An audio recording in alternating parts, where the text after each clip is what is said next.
जय श्री हरियुक्तो। देखिए, जितने भी साधक है, देखिए अधिक मात्रा में जो साधक होते हैं वो क्या राम नाम से जुड़े हुए हैं। अब देखिए, राम नाम इतना प्रभावशाली नाम है, अगर कोई इसकी शक्ति का अनुमान लगा सके वो वही लगा सकता है जो कि निरंतरता से ईश्वर के इस नाम से जुड़ा हुआ है। अब देखिए, लगातार स्मरण करना और इसके अनगिनत फायदे क्या हो सकते हैं और कैसे हो सकते हैं, आप इसका अनुमान कभी लगा नहीं सकते हैं। क्योंकि ईश्वर का नाम किस साधक को, किस शिष्य को, किस भक्त को क्या दे जाए वो स्वयं उसका पता नहीं लगा सकता। अब देखिए, हमारे बीच में ऐसे कई प्रकार के साधक हैं जो ईश्वर के नाम से जुड़े हुए हैं, जिनमें से अधिकतर प्रभु के नाम, राम नाम, राधा नाम, कृष्ण नाम, जिनकी अलग अलग रुचियां हैं। देखिए, एक विशेष पर्टिकुलर नाम जो राम नाम है उस पर बात करेंगे।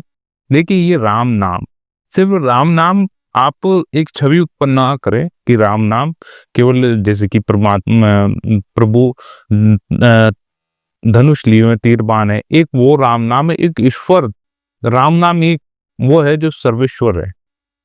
बिल्कुल, इसकी दो व्याख्या हो चुकी है।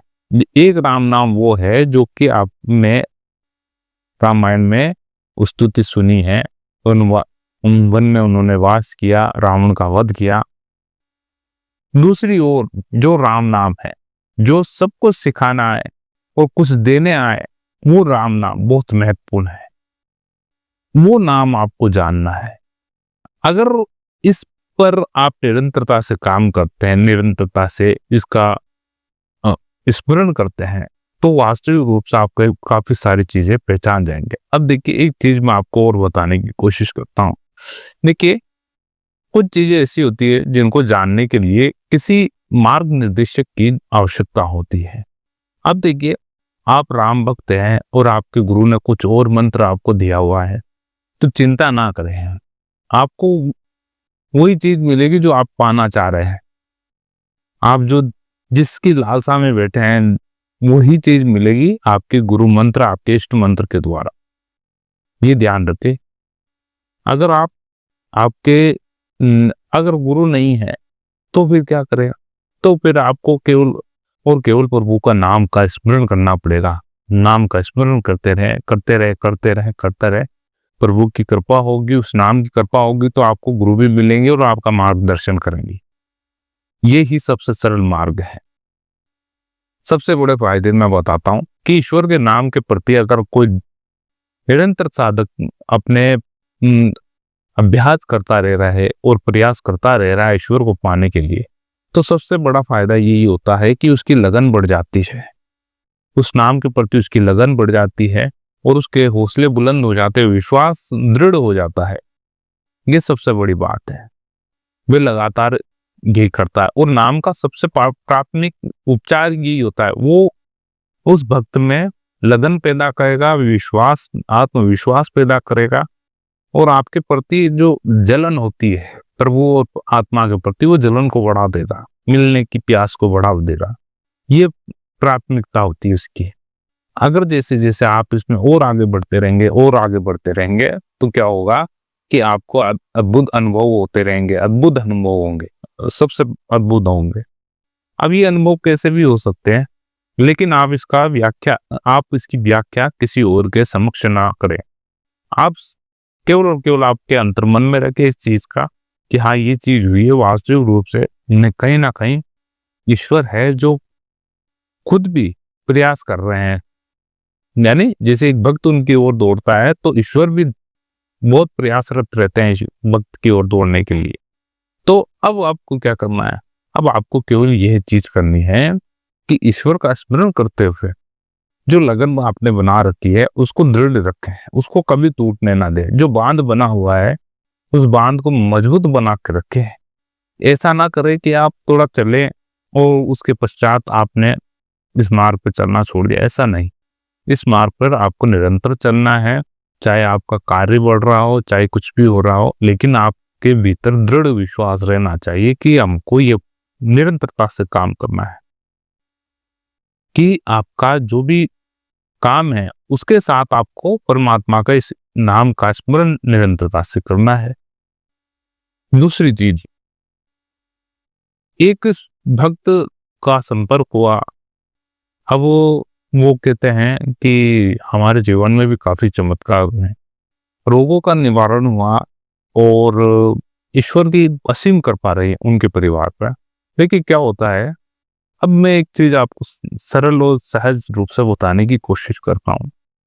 वर्तमान रूप में कलयुग धीरे धीरे विकसित हो रहा है, यानी अपना विकास कर रहा है। अब देखिए जैसे जैसे कलयुग बढ़ता है तो क्या होता है कि छल कपट निंदा चतुराई ये बढ़ती है, बहुत तेजी से बढ़ती है। लोगों के प्रति जो विश्वास रहता है वो अब धीरे धीरे उठता जा रहा है कि विश्वास किया कैसे जाए, ये सबसे बड़ी बात होगी। क्यों? क्योंकि ये छल कपट बढ़ गया, लोगों के नीयत खराब हो चुकी है और वो किस किस पर विश्वास करे, ये सबसे बड़ी, ये कलयुग का रूप है। अब देखिए जो नाम है, नाम ये परिमार्जन करता है, तब बिल्कुल आपके मन को धोता है, धीरे धीरे धोता है, बिल्कुल धोता है। यानी धोने का मतलब ये एक प्रकार से साबुन का कार्य भी करता है, अंतर मन को धोता है। इसमें जितने भी विषैले तत्व है उसको बाहर निकाल देता है। यही निंदा कपट चतुराई और ईर्ष्या ऐसी और लालच भरी यानी मोह, ये बाहर फेंकता है, धीरे धीरे बाहर फेंकता है। इसके पश्चात क्या होता है? इसके पश्चात एक निर्मल और एक शीतल हृदय का निवास रहता है और कुछ नहीं। अब आप विश्वास लगाए, जिसके हृदय में शीतलता है, निर्मलता है, विनम्रता है और बिल्कुल स्वच्छ बना के रखा है ना, किसी भी प्रकार का कोई भेद नहीं छुपाया हुआ, ऐसे हृदय में ईश्वर का निवास होता है। यह आपने सुना होगा और यही होता है। अगर आप अपने हृदय को इतना स्वच्छ बना के रखें तो वास्तविक रूप से आपके हृदय में परमात्मा का निवास होगा, ये स्पष्ट रूप से और निरंतरता से उस हृदय में भगवान का स्मरण रहे, निरंतरता से। तब देखिए आपके भीतर क्या चमत्कार होता है, आपके जीवन में क्या चमत्कार होता है, तो आप स्वयं को पता लगेगा। ये ईश्वर राम के नाम का चमत्कार है, राम नाम के फायदे हैं। ये राम नाम के फायदों में आप और देखेंगे कि मैंने जो साधक देखे हैं वो देखिए, राम एक दो तीन प्रकार के साधक है। एक तो इसे जपते हैं राम राम राम, एक ऐसे जपते हैं राम राम राम राम राम राम, और कोई आंखें बंद करके मौन होके उसका स्मरण करता रहता है, राम राम राम, बैठा रहता है। इस प्रकार से भी होता है। तो आप देखिए जिस मार्ग पर है, और एक भक्त ऐसे भी जो राम नाम का यानी लेखन करते, ये भी सबसे उत्तम है। आप ये ना करें कि भाई सबसे उत्तम कौन सा है, सबसे यानी अधिक प्रभावी कौन सा है। जो भी मार्ग है, जितने भी मार्ग है, सब प्रभावशाली है। देखिए समस्या नहीं, कमी कहाँ होती? कमी ये होती कि आप चलना छोड़ देते हैं। बस आप ये मत देखिए कि प्रभावशाली सबसे ज्यादा कौन है, जिसका परिणाम सबसे ज्यादा किसका है। परिणाम सबका एकदम बराबर होगा, कोई भी व्यर्थ नहीं जाएगा, लेकिन आप अभ्यासरत रहे, आप छोड़े नहीं मार्ग को। ये सबसे बड़ी महत्वपूर्ण बात है कि आप, यही होता है सबसे बड़ी गड़बड़, यही होती है कि आप क्या पूछते हैं कि सबसे ज्यादा भाई लाभ किसमें सबसे ज्यादा है, सबसे ज्यादा लाभ। देखिए लाभ आपको बता दिया भाई इस चीज में है, मानसिक जाप में लाभ है। लेकिन अब क्या हुआ कि मानसिक जाप करने बैठे और मन इधर उधर निकल गया तुरंत ही।